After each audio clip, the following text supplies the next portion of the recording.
올해를 시작하면서 우리가 신명기서를 묵상하게 되니 얼마나 감사한지 모르겠어요. 여러분, 신명기서는 우리가 잘 알고 있는 대로 이제 가나안 땅을 바라보며 가나안 땅에 들어가며 마지막 유언과 같은 말씀을 하시는 거예요. 오직 그들이 가나안 땅에 들어가서 하나님의 백성다운 삶을 살기를 원하시는 것이죠. 그래서 신명기 전체를 요약하면 사실 이렇게 한 줄로 요약됩니다. 뒤를 돌아보아라. 그리고 또 앞길을 계획하라. 이런 내용이에요. 내용으로는 뒤를 돌아보고, 우리 흔히 말하잖아요. 우리의 지나온 길, 지나온 과거, 우리의 역사, 그죠? 그게 우리 나라의 미래이고, 개인의 역사 또한 지금까지 우리가 살아온 흔적들의 결과가 앞으로 이어질 것입니다. 그렇게 우리는 늘 지나온 길을 바라보며 앞길을 계획하는 것이 나라의 장래요, 나라의 운명이기도 함과 동시에 우리 개인의 삶도 동일하다는 것입니다. 똑같은 거예요. 그래서 우리도 역시 간단한 것이죠. 한 해를 보내고 한 해를 맞으면서 우리가 지나온 시간을 돌아보고 앞으로의 시간을 어떻게 하나님 앞에 드릴 것인지 계획하는 것, 그것이 우리의 인생이에요. 늘 그 인생의 반복입니다. 그 인생의 반복 속에서 신명기를 통해서 우리가 오늘 좀 은혜를 나누길 원해요. 그런데 먼저 죄송하다는 말씀을 좀 드릴까 해요. 뭐냐면 설교 준비를 제가 새벽 2시, 3시까지 이렇게 끙끙대는 거 아시잖아요. 능력이 부족하고. 그런데 어제는 설교가 일찍 끝났습니다. 왜냐면요, 설교를 쭉 쳐놓고 보니까 9장 치거든요. 8장 보통 치다가 지난 어제는 9장을 쳤어요. 근데 9장 중에 6장이 다 성경이에요.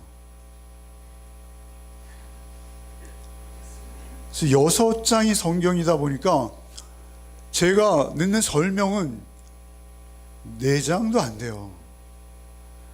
그래서 설교가 너무 일찍 끝난 거예요. 그래서 일찍 가서 잤을까요? 네, 잤습니다. 어찌되었던 간에 본문이 계속 성경으로 이어지기 때문에 여러분이 좀 지루하실 수 있으나 저는 은혜 받으시는 분은 받으실 줄 믿습니다. 왜 그러냐면 저의 이야기보다 성경을 보기 원하시잖아요. 자, 우리 첫 절 한번 읽겠습니다. 내가 너에게 말하기를 그들을 무서워하지 말라, 두려워하지 말라. 먼저 너희가 그들을 무서워하거나 두려워하지 말라, 이 말부터 하세요. 왜 그랬습니까? 그들이 무서워하고 두려워하기 때문에 그래요. 지금 현재적으로 그들은 무서워하고 있어요. 그리고 큰 두려움에 빠져 있어요. 여러분, 오늘 본문이 29절입니다만 99절을 우리가 읽었습니다만 그 앞에 27, 28절 한번 읽어봅시다. 장막 중에서 원망하여 이르기를 여호와께서 우리를 미워하심으로 아모리 족속의 손에 넘겨 멸하시려고 우리를 애굽 땅에서 인도하여 내셨도다. 우리가 어디로 가랴? 우리의 형제들이 우리를 낙심하게 하여 말하기를 그 백성은 우리보다 장대하며 그 성읍들은 크고 성곽은 하늘에 닿았으며 우리가 또 거기서 아낙 자손을 보았노라 하는도다 하기로. 왜 그들이 겁내고 있는지 아시겠죠? 겁냈어요. 그래서 그들은 40년을 방황했고요. 지금 또다시 그 자리에 왔어요. 그럼에도 불구하고 그들의 마음엔 염려와 걱정과 심지어 두려움까지도 엄습하고 있다라는 것이죠. 그들 똑같은 마음이에요. 그래서 모세는 지금 이 말씀을 다시 회상하면서 지나온 과거를 돌아보면서 앞으로 우리가 어떻게 할 것인지 과거와 같지 않은 모습을 요구하는 거예요. 중요한 건 이겁니다. 우리가 그리스도인이잖아요. 우리 그리스도인에게 두려움이 엄습하는 건 한 가지입니다. 이유는 뭘까요? 우리가 하나님을 보지 않기 때문에 그렇습니다. 하나님을 보지 않아요. 하나님을 보지 않고 세상을 보는 거예요. 그리고 세상의 그 장대함, 다윗이 골리앗만을 보았다면 어땠을까요?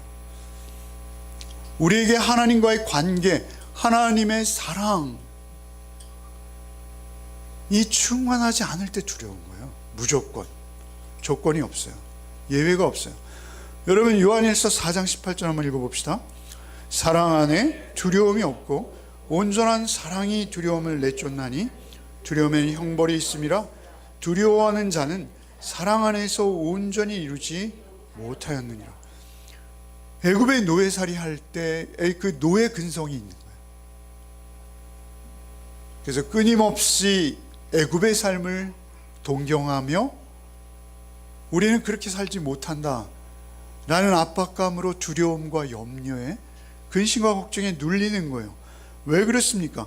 그들을 찾아오시고 그들을 오히려 애굽으로부터 불러내어서 그것이 우리의 인생의 가치의 전부가 아니다, 그거와 비교할 수 없는 가치가 있다 라고 하나님께서 광야의 삶으로 그들을 인도해 내셨음에도 불구하고 그들이 하나님의 사랑을 잊어버린 거예요. 그 사랑 안에 거하지 않는 거예요. 하나님의 사랑에 떨어져 나온 거예요. 그 하나님의 사랑과 분리되어진 특징의 첫 번째 현상이 우리에게 나타나는 것이 뭐예요? 두려움인 거예요. 두려움입니다. 두려워하지 말라라는 건 뭐예요?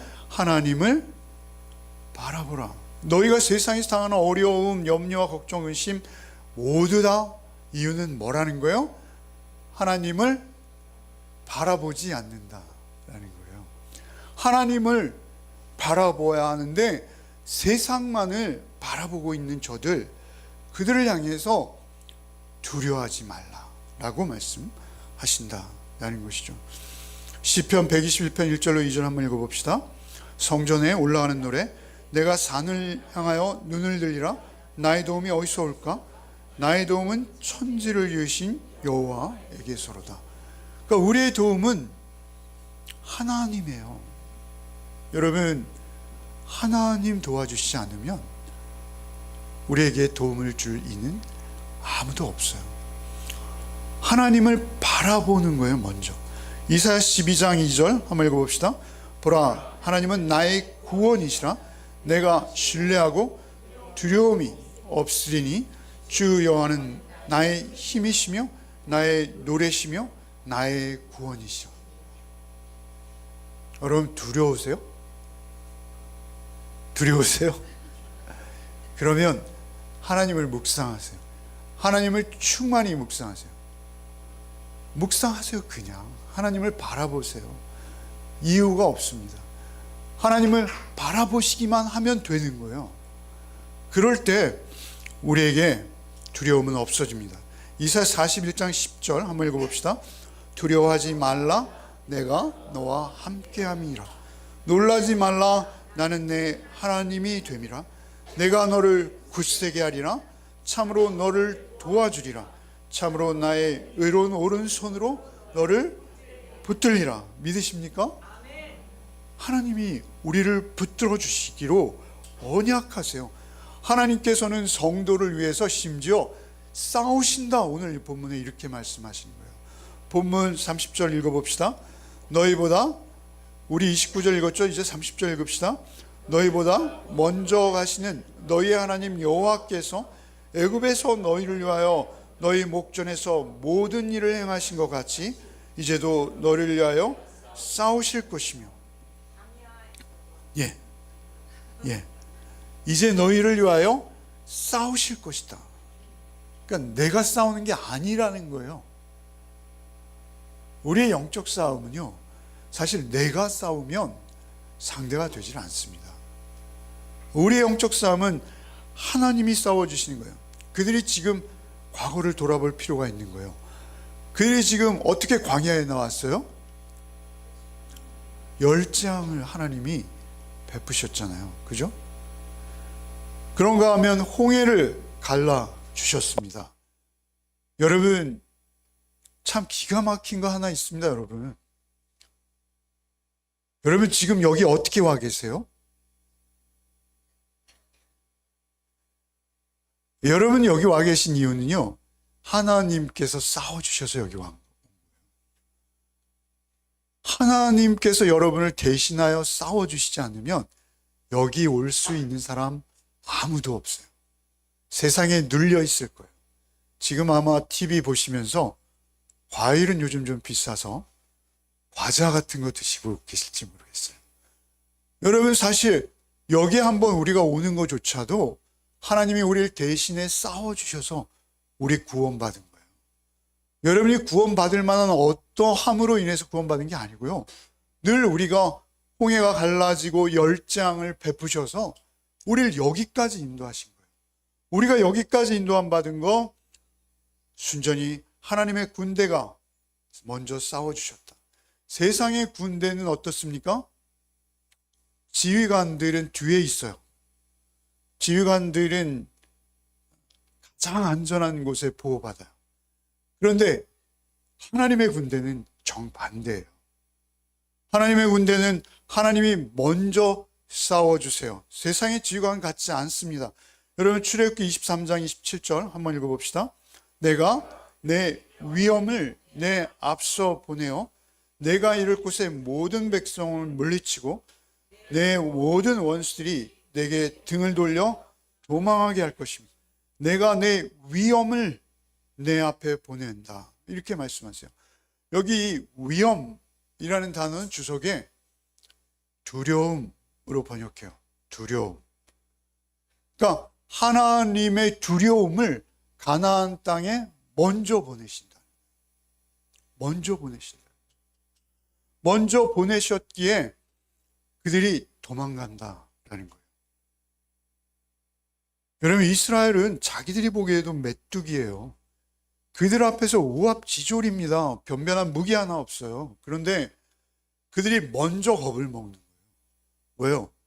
야, 쟤들의 신은 애굽 신을 이겼대.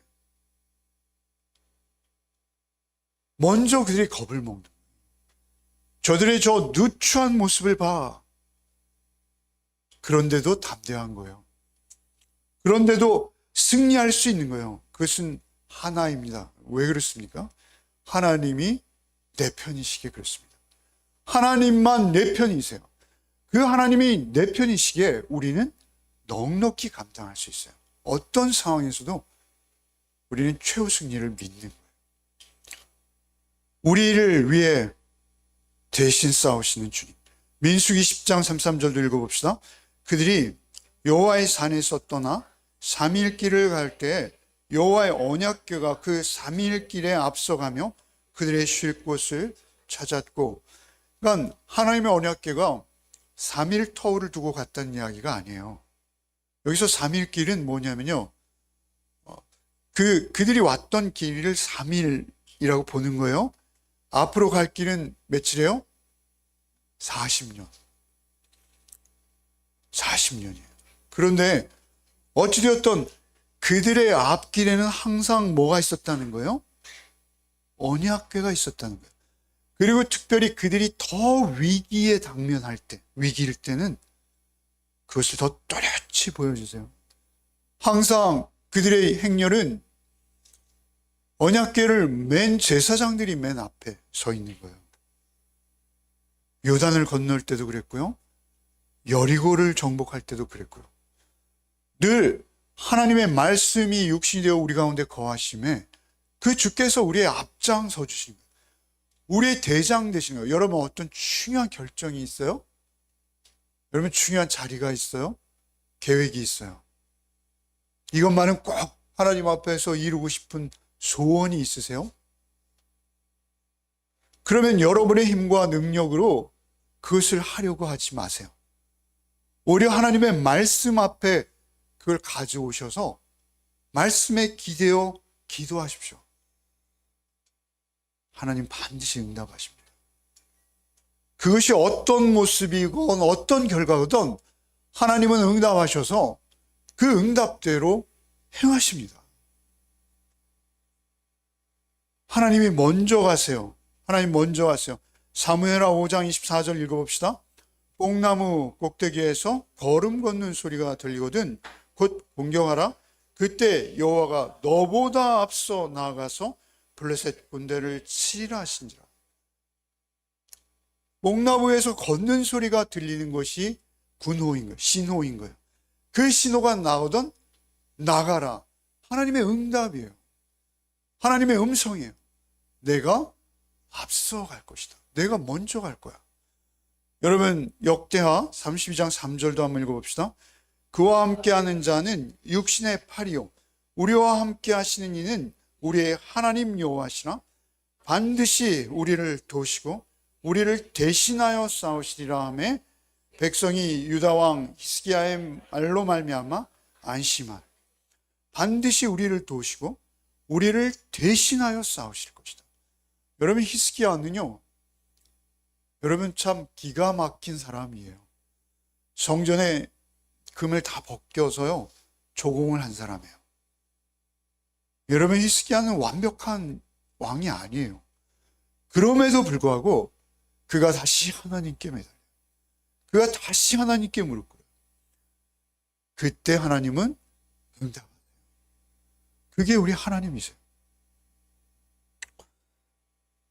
모세가 먼저 하나님을 의지하고 뒤로 물러서지 말라는 거예요. 언약궤가 너희 앞에 있으니 용기를 가지고 담대하게 그러나 성실하게 하나님의 말씀을 따라 좌로나우나 치우치지 않고 나가라.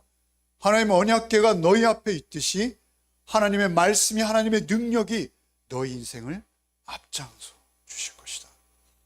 실패하지 않아요. 창피하지 않아요, 여러분. 결국 승리할 수밖에 없습니다. 그 최후의 승리를 믿기에 모세는 이렇게 담대히 권하는 거예요. 믿는 게 아니고요. 모세는 사실 경험한 거예요. 모세는 믿음이 대단한 자가 아니에요. 하나님이 찾아오셨을 때 그의 나약함을 좀 보십시오. 그럼에도 불구하고 그는 하나님을 경험해서 알고 있는 거예요, 지금. 그래서 인생을 다 산 그 모압 형제에서 이렇게 강력하게 말하는 거예요. 31절부터 어떻게 말씀하시나 읽어봅시다. 31절. 광야에서도 너희가 당하였거니와 사람이 자기 아들을 낳는 것 같이 너희의 하나님 여호와께서 너희가 걸어온 길에서 너희를 안으사 이곳까지 이르게 하셨느니라 하니 이 일에 너희가 너희의 하나님 여호와를 믿지 아니하였도다. 광야에서도 너희가 당하였거니와. 그들이 광야에서요 지난 40년간 사실 기적적인 삶 아니에요? 광야에서야 말이죠. 신발이 닳지 않고 옷이 떨어지지 않고 매일 아침 만나가 내리고 메추라기가 있고 반석에서 물이 솟고 우리의 살아온 인생을 한번 보세요. 하나님께서 위기 때마다 우리와 함께 하시는 것을 우리는 경험할 수 있어요. 느낄 수 있어요. 어찌되었던 그들이 사람이 자기의 아들을 안는 것 같이 안으셨대요. 저도 예준이를 안습니다만 제가 안는 거하고 우리 준호가 안는 거하고는 틀려요. 아버지가 아이를 안을 때의 모습은 신성해요. 거룩해요, 정말. 놓치지 않아요, 그죠? 저는 놓칠 수 있습니다. 그러나 자기 아들이에요, 자기 아들. 자기 아들을 안는 것 같이 너희 하나님 여호와께서 너희가 걸어온 길에서 너희를 안으사 이곳, 자기 아들을 안는 것 같이 안으사 너희를 이곳까지 이르게 하셨느니라. 사실 지금 그들이 40년 동안 지나온 광야의 길은 굉장히 힘든 시간들이었어요. 만만한 시간이 아니에요. 그런데 모세는 자기는 하나님 품에 안겨서 왔다라고 인식하고 있는 거예요. 그런데 그 이스라엘 사람들은 어떻게 인식하고 있어요? 여호와께서 우리를 미워하심으로 아모리 족속의 손에 넘겨 멸하시려고 우리를 애굽 땅에서 인도하여 내셨도다. 바로 오늘 본문이 시작된 29절 앞에 그렇게 말하고 있잖아요. 동일한 상황이에요. 그들이 경험한 것과 모세가 경험한 건 전혀 다르지 않아요. 똑같은 시대, 똑같은 상황, 똑같은 사건을 같이 경험했는데 모세는 아버지 품에 안겨왔어. 이렇게 고백하고 그들은 뭐요? 매장지가 없어서, 애굽엔 매장지 없어서 우리 광야에 묻으시려나 봐. 이런 반응이 나오고 있다라는 것이죠. 그들의 시각이 너무 다른 거예요. 너무 관점이 차이가 나는 거예요. 여러분 이사야 46장 3절로 4절 한번 읽어봅시다. 야곱의 집이요 이스라엘의 집에 남은 모든 자여 내게 들을지어다. 나무로부터 내게 안겼고 그래서 나무로부터 내게 업힌 너희여 너희가 까지 내가 그리하겠고 백발이 되기까지 내가 너희를 품을 것이라. 내가 지었은즉 내가 얻을 것이요 내가 품고 구하여 내리라. 얼마나 놀랐습니까? 여러분 저는 참 놀라운 게요, 여기 3절에 내게 안겼다, 하나님이 이렇게 말씀하세요. 배에서 태어남으로 내게 안겼고 태에서 나무로부터 내게 업혔다. 태에서 났다라는 얘기는 자궁의 난자로 있을 때 정자가 난자에 탁 달라붙잖아요. 그 순간부터 이미 안고 계신, 태에서 날 때, 난 근데 이거보다도요 4절이 더 좋습니다. 너희가 노년에 이르기까지 내가 그래갖고 백발이 되기까지 내가 너희를 품을 것이라. 내가 지었은즉 내가 업을 것이요 내가 품고 구하여 내리라. 이 구하여 내리라라는 것은 종말론적인 표현이라고 그래요. 주석에 보면 종말론적인 표현 뭐예요? 죽을 때까지, 그러니까 백발이 되기까지. 근데 저는 놀라운 것은요, 제가 이렇게 뒤돌아보면 저희 어머니 속에 있을 때부터 저는 목사였던 것 같아요. 믿거나 말거나. 그렇지 않으면 하나님께서 저를 그때 이미 정하시고 부르셨다라는 확신이 저에게 있습니다. 믿거나 말거나. 근데 저 지금 사실 백발이거든요. 저희 어머님은 40대부터 백발이셨어요. 그리고 저는 40부터 염색을 했습니다. 자수합니다. 그런데 여기 백발이 되기까지 내가 너를 품을 것이라. 근데 어떻게 해요? 내가 품고 구하여 내리라. 구하여 내리라. 여러분 태에서 우리가 잉태될 때부터 우리가 백발이 되어서 죽을 때까지 하나님은 나를 품에 품고 계시다는 거예요. 여러분 믿으십니까? 이것이 예정론이에요. 우리가 다른 거예요. 그래서 알미니언, 감리교나 우리 달라요. 좀 교리가. 정말 하나님 믿고 보니 이것은 도저히 창세 이전에 나를 택하셨구나. 그렇지 않곤 내가 목사된 것도 이상하고 내가 하나님 말씀을 대언하고 있는 건 더욱이 괴이하고, 그럼에도 불구하고 하나님의 작정과 계획 속에 우리 있는 거예요. 하나님이 우리를 품어주고 계시는 거예요. 품어주셔서 가능해지는 거예요. 여러분 호세아서 11장 3절 한번 읽어봅시다. 그러나 내가 에브라임에게 걸음을 가르치고 내 팔로 안았음에도 내가 그들을 고치는 줄을 그들은 알지 못하였도다. 근데 불행은 말이죠, 우리의 역사를 보면, 우리의 살아온 인생살이, 우리의 삶을 보면 내가 하나님 품에 없는 것 같은 착각이 우리에게 있어요.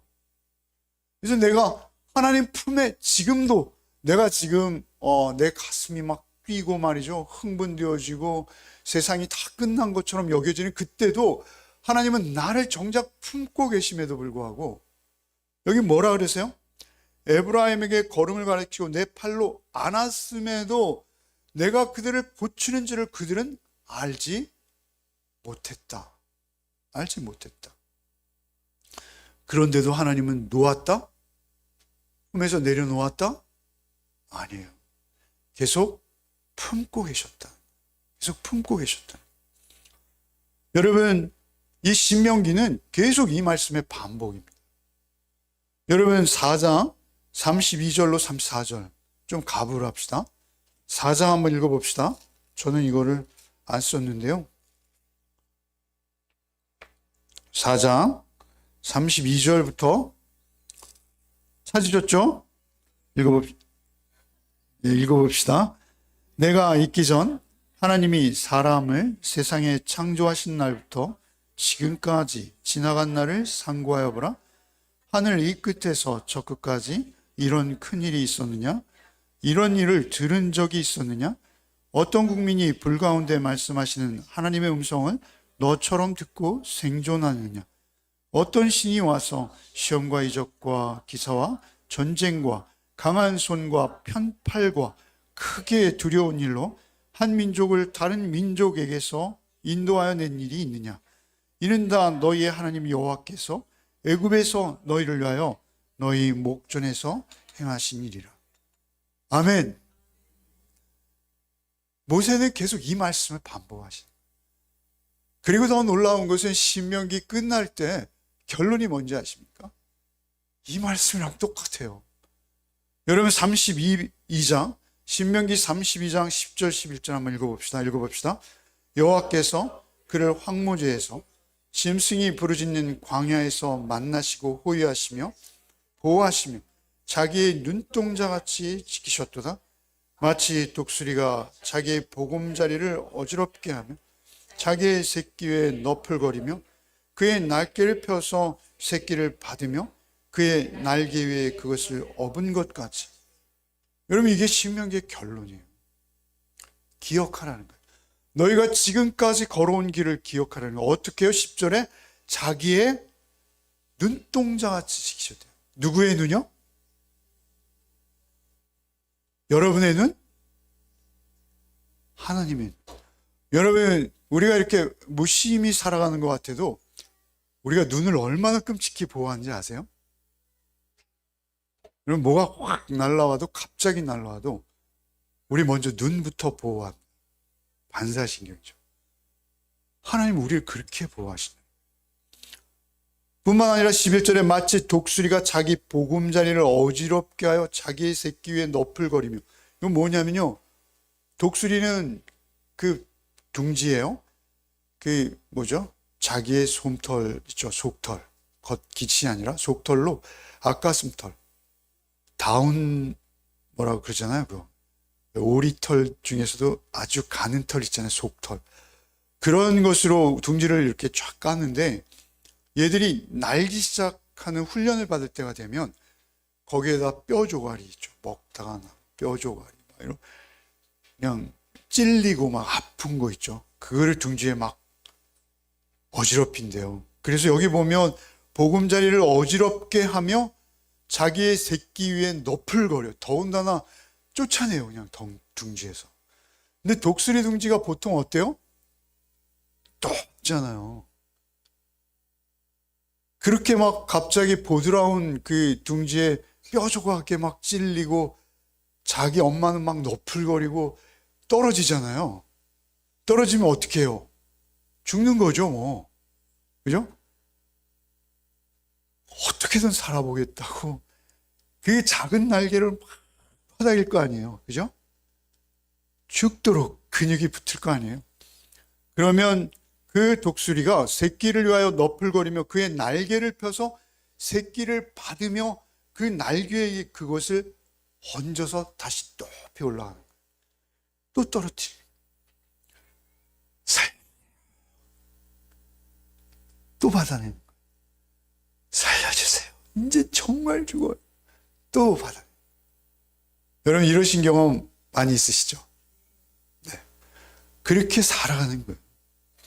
그럼에도 불구하고 하나님은 우리를 품에서 놓은 적은 없으시다.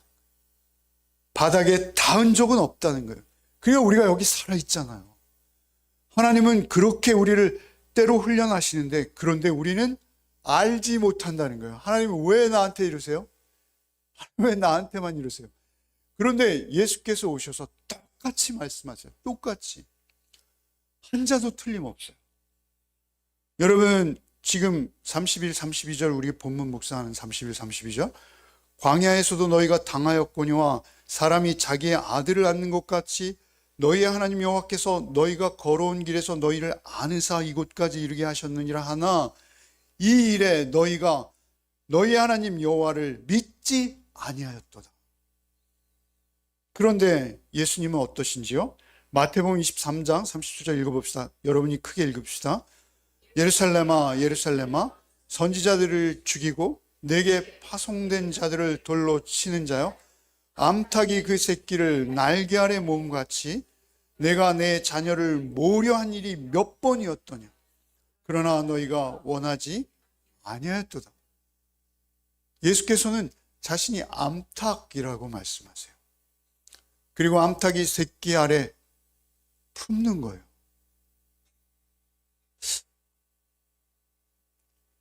옛날에 저희 아버님을 다 키우셨어요. 다. 얼마나 정성스럽게 키우셨는지 몰라요. 그래서 닭장을 정말 잘 지어놨는데 계란을 빼먹다가 깜빡하면 새끼가 나와요. 그는 실수예요, 실수. 그런데 개들이 금방금방 커져요. 그런데 그 새끼를 품고 자는 거예요, 이 밑에 잘 때. 근데 하루는 아침에 일어나 보니까 살쾡이가 와서 어미를 반쯤 먹었어요. 죄송합니다. 징그러운 말씀. 반쯤 먹었는데 새끼를 그대로 품고 있어요. 병아리는 그 밑에 그냥 있어요. 엄마의 체온이 식었을 텐데도 그 깃털 때문에 따뜻함을 느끼나 봐요. 아침에 나왔는데 어미 닭이 반쯤 없어요. 그런데 밑에 새끼 그대로 있더라고요. 예수께서 이렇게 말씀하시는 거예요. 암탉이 그 새끼를 날개 아래 모음같이 내가 내 자녀를 모으려고 한 일이 몇 번이더냐.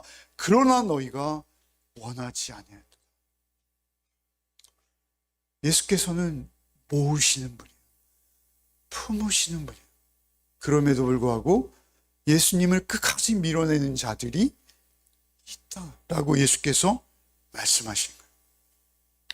그렇게 믿지 않는 우리를 위해서 하나님은 어떻게 하셨는지 보라. 33절 마지막 절이에요. 오늘 본문. 그럼에도 불구하고 33절 힘있게 읽읍시다. 마지막으로 한 절. 그는 너희보다 먼저 그 길을 가시며 장막 칠 곳을 찾으시고 밤에는 불로 낮에는 구름으로 너희가 갈 길을 지시하신 자이시다. 그럼에도 불구하고 하나님은 떠나지 않으세요. 하나님은 버리지 않으세요. 끝까지 그들과 함께 하시는 거예요. 장막 칠 곳을 먼저 가서 보시는 거예요. 마치 목자가 푸른 풀과 쉴 만한 물가를 미리 머릿속에 넣고 있어요, 목자. 그래서 몇 시까지 여기 있다가 몇 시쯤 되면 조금 선선해지고 서늘해질 때 그들을 물가로 데리고 와야지. 그리고 오늘 밤은 어디서 묵어야지. 이런 계획이 다 있어요, 목자에게. 그림처럼 펼쳐져 있어요, 이미.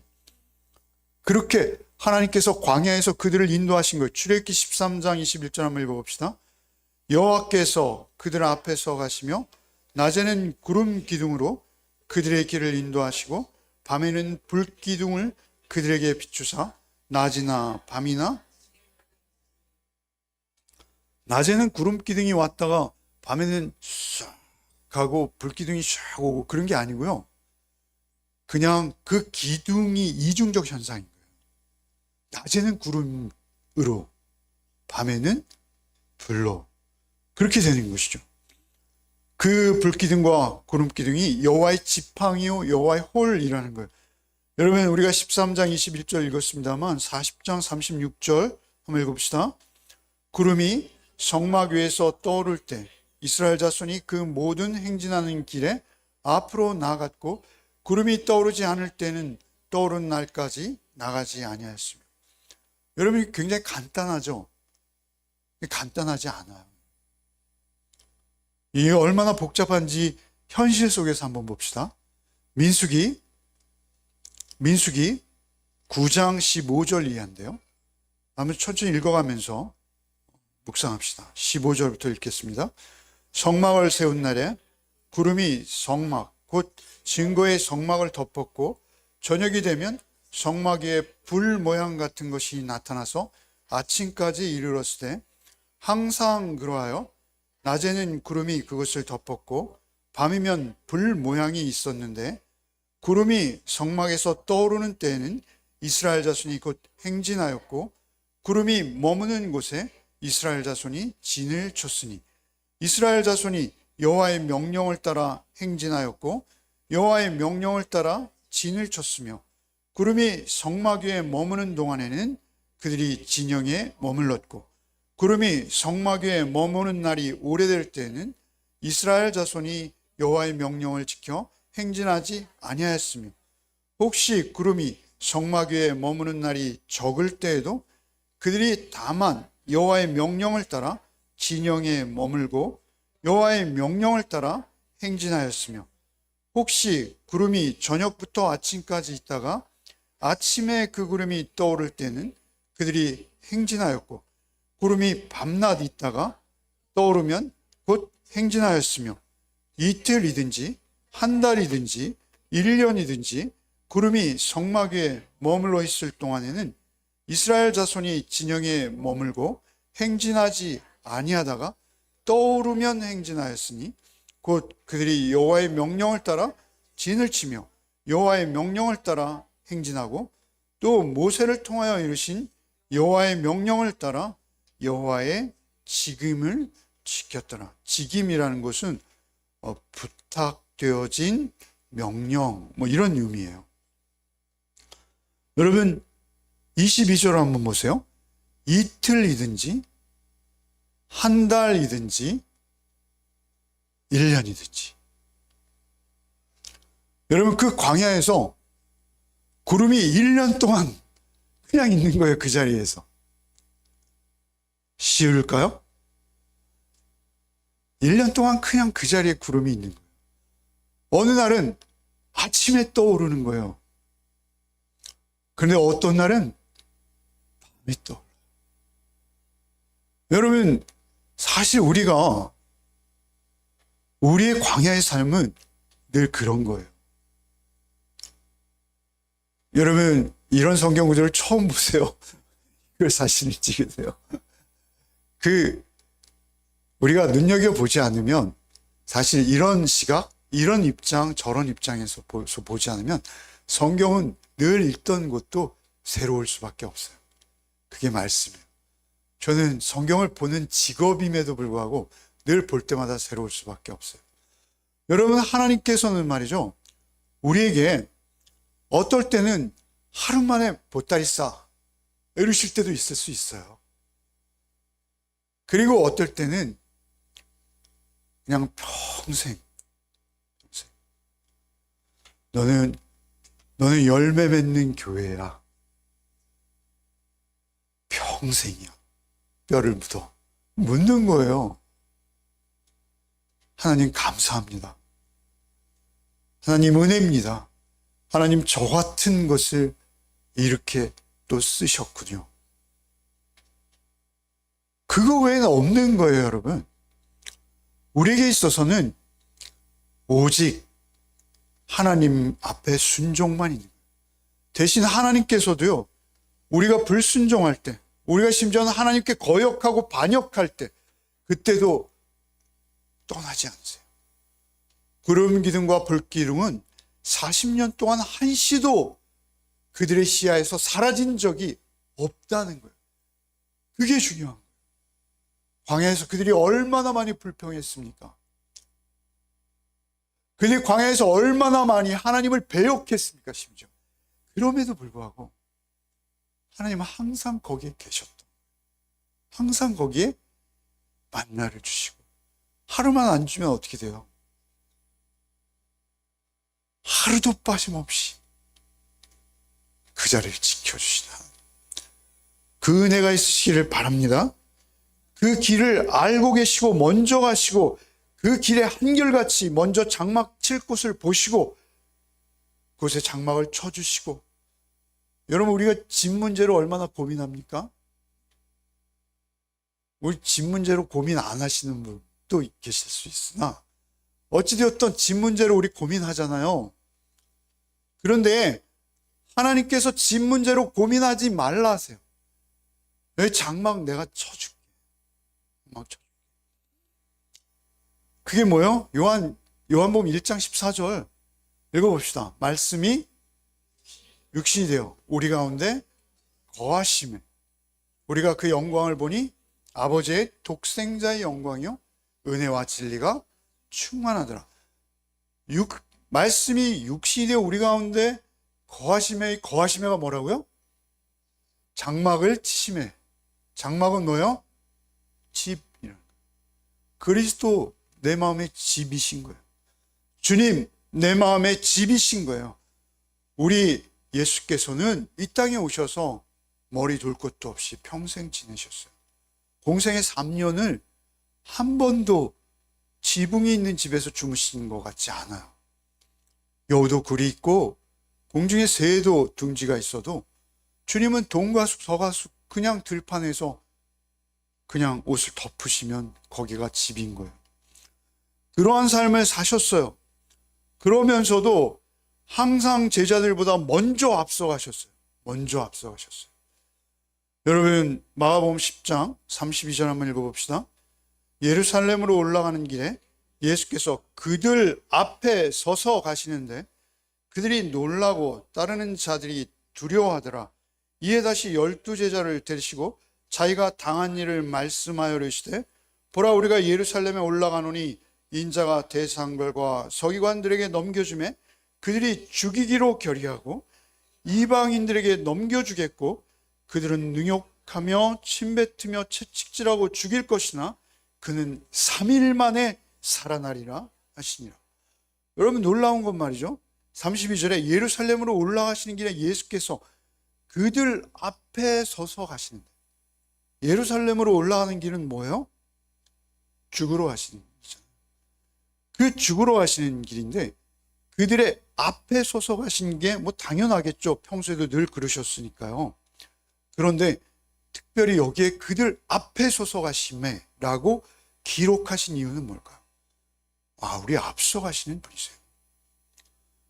앞서 가심에 그들이 놀라고 따르는 제자들이 두려워하였어요. 앞서 가시는 게 뭐가 이렇게 두려워요? 그런데 예수께서 가시는 목적을 말씀하셨잖아요. 그 이전엔 뭐라 하셨어요? 너희 제자도가 뭔지 아니? 날 따르는 거야 라고 말씀하시고 예수께서 앞서 가시는 거예요. 십자가지로 앞서 가시는 거예요. 능욕을 받고 침뱉음을 받고 죽임을 당할 것이다. 두려웠어요. 예수님이 앞서 가시는 게 두려웠어요.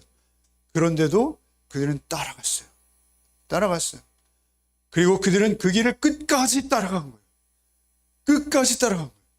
그 결과가 뭐예요? 3일 만에 살아나시니라. 아멘. 3일 만에 살아나시니라. 그분만 영원하신 거예요. 그분만 우리의 첫 열매가 되신 거예요. 그래서 우리는 예수 따르는 거예요.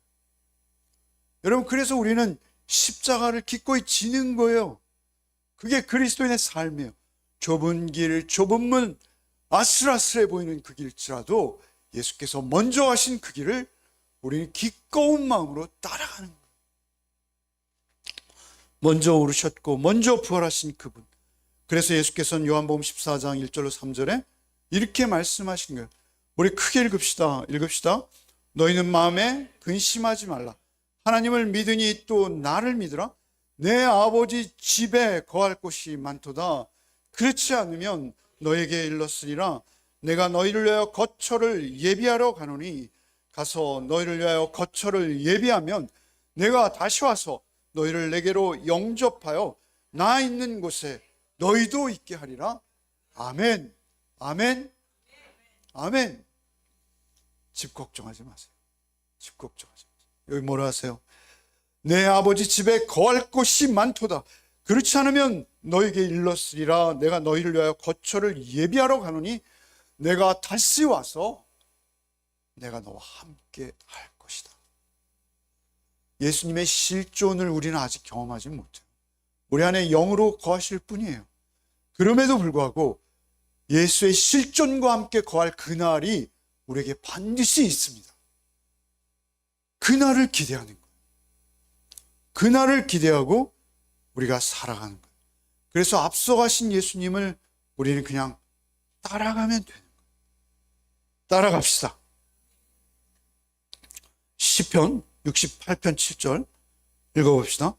하나님이여 주의 백성 앞에서 앞서 나가사 광야에서 행진하셨을 때, 그게 모델인 거예요. 모델.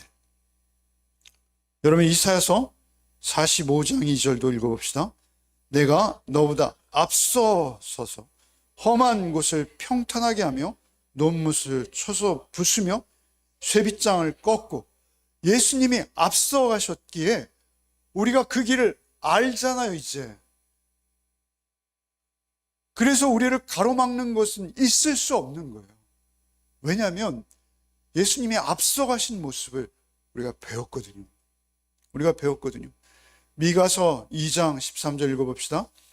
길을 여는 자가 그들 앞에 올라가고 그들은 길을 열어 성문에 이르러서는 그리로 나아갈 것이며 그들이 왕이 앞서가며 여호와께서 선두로 가시리라.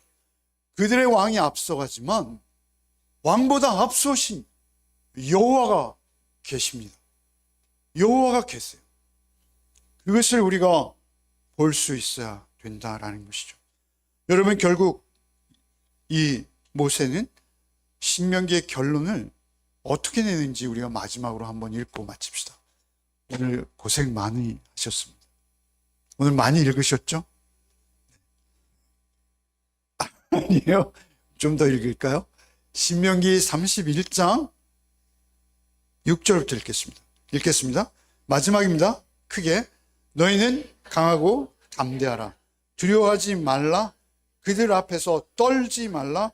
이는 내 하나님 여호와 그가 너와 함께 가시며 결코 너를 떠나지 아니하시며 버리지 아니할 것임이라 하고, 모세가 여호와를 불러 온 이스라엘 목전에서 그에게 이르되 너는 강하고 담대하라. 너는 이 백성을 거느리고 여호와께서 그들의 조상에게 주리라고 맹세하신 땅에 들어가서 그들에게 그 땅을 차지하게 하라. 그리하면 여호와가 그가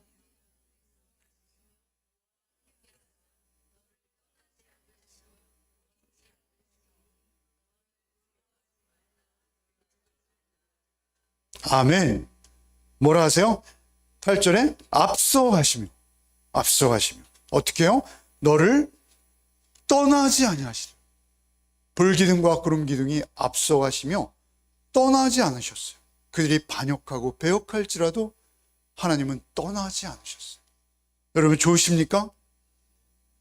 우리가 가나안 땅에 들어갔을 때도 역시 하나님 우리를 인도해 주시기로 약속하셨습니다. 여러분 우리에게 2023년이 어느덧 흘러갔습니다. 그리고 이제 우리에게는 2024년이 있습니다. 24년은 또 우리 앞에 새롭게 펼쳐지는 광야가 될 수도 있고 가나안이 될 수도 있습니다.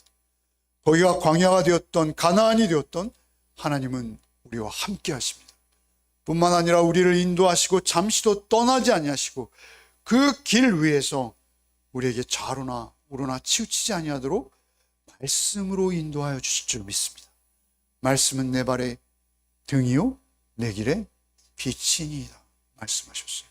그 말씀 앞에 여호수아의 고백처럼 좌로나 우로나 치우치지 아니하고 말씀 따라 그 길을 기쁨으로 동행하는 저와 여러분 되시기를 소원합니다. 소원합니다. 2024년 누구보다도 주님과 가까이, 가장 가까이 그 은혜를 충만히 경험하고 모세와 같은 심정으로 우리의 자녀들을 향해서, 우리 이웃을 향해서 역설할 수 있는 저와 여러분 되기를 바랍니다. 주님, 감사합니다. 우린 때로 홀로 걷는 것 같은 고립감과 외로움에 빠진 적이 얼마나 많았는지요. 주님, 우리를 긍휼히 여겨 주옵소서. 우리의 심각한 위험 속에서도 우리 주님께서 우리를 떠나지 아니하셨고 우리를 안아주셨고 우리와 함께 계셨음을 믿습니다. 그러기에 오늘 우리가 여기에 있고 또한 우리의 앞날이, 우리의 앞길이 결코 주와 떨어지지 아니하고 주님의 품에서 주님 자신의 눈과 같이 우리를 보호하시며 우리와 동행하심을 믿사오니 주여, 주께서 우리를 안고 걸으실 때 우리가 늘 기쁨으로 그 품 안에 있음을 노래하며 찬양하며 찬송하며 기쁨으로 이 길 감당케 하여 주시옵소서. 이 길이 험할수록 오히려 주님 나에게 가까이 와 계심을 느끼고 그 주님 안에서 더 큰 찬송과 찬양과 기도로 주님을 온전히 붙드는 우리의 생애와 삶이 되게 하여 주옵소서. 예수 그리스도 이름 받들어 기도하옵나이다. 아멘.